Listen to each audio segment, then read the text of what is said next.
cho con gì kia. Ôi đu. Đây đấy. Đây. Hầu lũ kia rồi đúng không? Tụt hầu. Rồi. Số chợ tao thế xưa. Nho cái hồ. Còn đế tàu. Có cho nó cho nó. Hơi lâu lọt tàu nè. Lọt thịt tiền nè. Tết sẽ ra cho người cho con gì kia. Đi cho con đi kia ra cũng được số tiền. Đây là gì ha. Ô, khỏi đi. Tôi còn đuôi gì nó hò. Thằng ta kia là gì như vậy? Chỉ cho một chữ em không có na, lúc có chỉ một chữ nó hò. Một chữ nó có thế.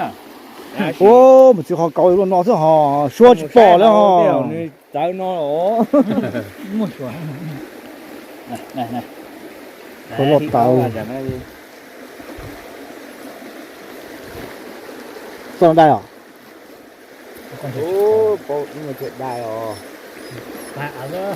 À đây cái Đấy, chỗ của nó là cái số chỉ nhau.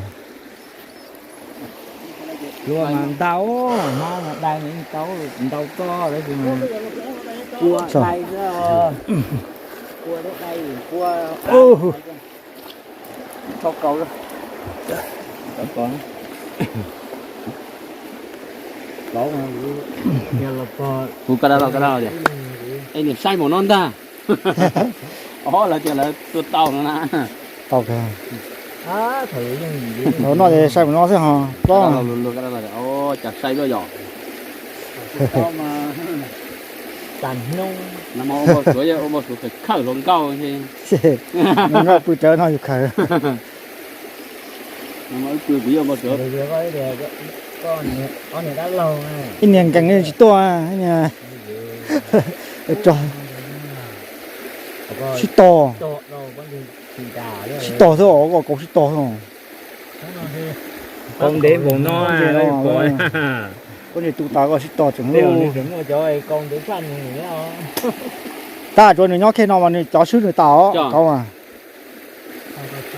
Tao, tao lấy tao có vậy đó. Không có có. Lọt tiêu. Thầu ấy cú Rồi ra lọt từ. Còn chơi tiêu. Không cho nó. Có phóng hò, có nè. Có một bộ phóng cả.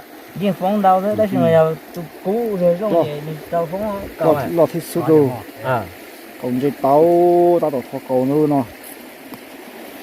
Con chơi tụi cú lầu nó. Tôi cậu đau. Con cậu ấy cầu phóng à. Bây giờ rồi rong luôn là gì?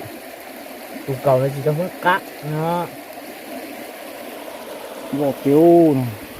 Cầu gì cho luôn nó chờ thôi. Đúng rồi. Nó cũng nông rồi.